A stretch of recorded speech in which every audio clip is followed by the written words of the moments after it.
through a story talking about a solution to homelessness that sounds very unique and how it's meant to lift up the people that are involved rather than simply provide a subsistence path to the people that are homeless who have taken up this journey. And yes, I say journey because you'll understand here in a little bit, to get out of the situation that they're in. With that, we'll jump into our daily debate. What is the absolute maximum that a state can/should do for a population of homeless individuals, or even a individual homeless person? What is the absolute maximum? Is it a certain amount of food? Is it a certain amount of money? Is there a point at which your empathy ends? I'm interested, I'm curious, because in a society, in a culture where it feels like empathy is everlasting, so to speak, do we have a point where we simply say it is too far beyond our ability to help or not? And everybody's answer to this is different. So throw down yours in the comment section. I want to hear it. With that said, let's jump into the article that comes from NPR. And the headline reads, "An unusual village aims to help people leave long-term homelessness for good." Now, I actually recently had a conversation about homelessness at the office with people that I know very well. And Northern Virginia is not immune to homelessness. And though there are plenty of places that have worse homelessness, there's 1, 2, 3 gentlemen that I see regularly throughout the course of my day, anywhere from near my office to near my place of living. And the onus is always on us as a generous people to provide something. We look at the downtrodden, we are asked to, and not explicitly asked, but in the most general sense, we are asked to take on the burden of helping these people. And very often, my question to a lot of them is, have you gone to the local church? Have you gone to the local food bank? Have you actually gone to church on a Sunday and tried to be involved in hearing about different aspects of the church's mission? And are you helping there? Is there any way that they can help you? And I have gotten a few responses. I've actually gotten a few responses from people who have gone to the local Catholic church, and that's a little bit closer to the office. But out here, I've gotten less of that response of being involved in what the church is doing. And at that moment, it's always hard because my heart aches. My heart does not want to see people like this. It hurts.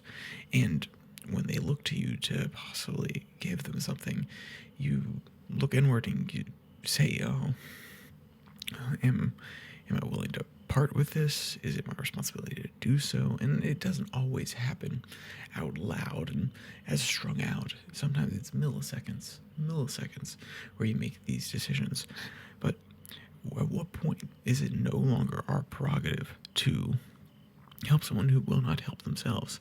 I know that sounds cruel. I know people will take that out of context, but the question is not intended to be malicious. It's not intended to remove culpability from me or any other person. It is to simply ask, is a person able to be lifted up if they're not able to stand up off of their knees or not willing to try? And I've had this perspective for a long time. You can ask some of my friends who have gone through hard times and seem to have leaned, and at the time maybe I was a bit harsh, but to me at the time it was perceived as I had helped where I could. I had helped in different places.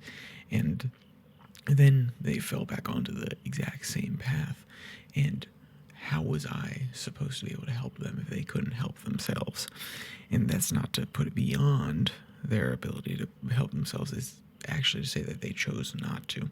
Well, this community that is being built in Utah is actively encouraging people, even forcing people to always choose better. So let me go for the second paragraph here. Quote, "How have you felt since our last meeting?" asked Melissa Hepthorne, a fellow resident here, who tells the group that she's felt challenged with a little bit of shame. The people in this meeting have all been chronically unhoused, typically living outside for 8 to 9 years with significant addiction or mental illness. They are among the hardest to help, and that's exactly who the village has targeted since it opened 2 years ago. And this is a system that, I don't know its funding structure. I don't know if it's all government. I don't know if it's private, though they do have private businesses that are a part of the village structure that these people who were previously homeless are able to participate in. But if this is a program that can be enacted on the personal level, on the philanthropic level, on top of the church community-based level, one, there's a natural incentive there, which is if your community is overridden by homelessness, the value of everything there will go up if you are to be able to remove the homeless population. And I would even say the human capital would no longer be wasted. If you're looking from a really dispassionate point of view, on the moral point of view, you would actually be providing a life, a home, and a path forward for these people who have felt. And obviously, you have to opt into this. This is a recurring opt-in in this village. You have to choose to continually stay here. And in the situation where it is of their own volition, they are choosing to become better. And as a free market solution, one that does not take state funding, that is a moral prerogative that we have as individuals, and is one that I would love to encourage, which is we want everybody around us to be the best. It's easy to say. Sometimes it's not even possible, but we want it to be true. At least I do. I don't know about you. Maybe you want everybody to burn or everybody to fall. That seems like a terrible position, in my opinion, but maybe that's you. And I think most people want everybody around them to be doing well. And maybe you could make an argument that a small $5 here, $5 there from everybody in the community will not only, and you can appeal to their wallet rather than their heart. Hey, $5 here, $5 there will actually lift the property value around town. It will bring in some interesting businesses. You'll provide paths out. Maybe you're creating the infrastructure for your children or your cousin or your uncle. You don't know who will be afflicted by these things. You don't know who will be hit onto hard times. Therefore, we should have a permissive understanding of protecting those who are actually working to better themselves. So let's actually talk about some of the rules that this has, which is, that allows them to, let's say, be serious about these issues. You have to have a management and a people that take this endeavor seriously in order to get the best, what's the word I'm looking for? The best outcomes. And that's what we're looking for. That's what they're looking for. The best outcomes. Quote, typical shelter-based programs may only house people at night, leaving them essentially still homeless during the day.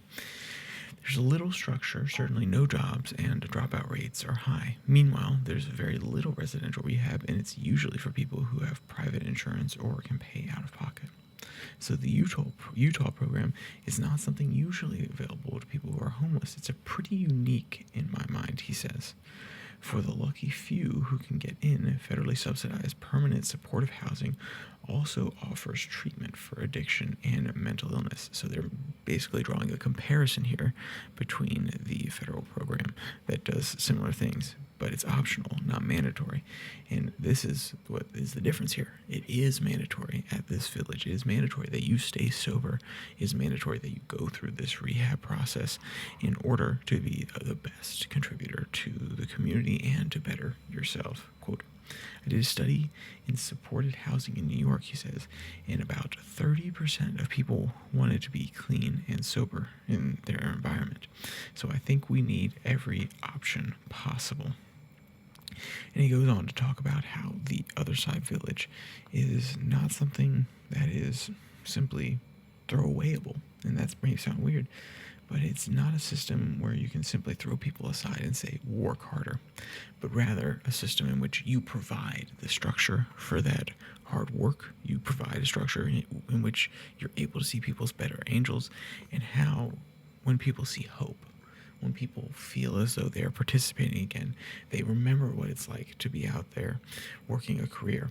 or working a job, or bringing in money, feeling valuable, feeling supported by their network, that it can have positive ripple effects across the entire community. And their rate of people that actually drop out are still not super duper low. I think the statistics, and I could be wrong here, I think the statistic they mentioned at the beginning is somewhere around 70% stay, 30% leave because they break some rules or something to that effect. So, but they're on the right path. And if it's a free market solution to homelessness, one that encourages people to have dignity, that says you're allowed to have dignity and you can choose dignity, and I'm all for it.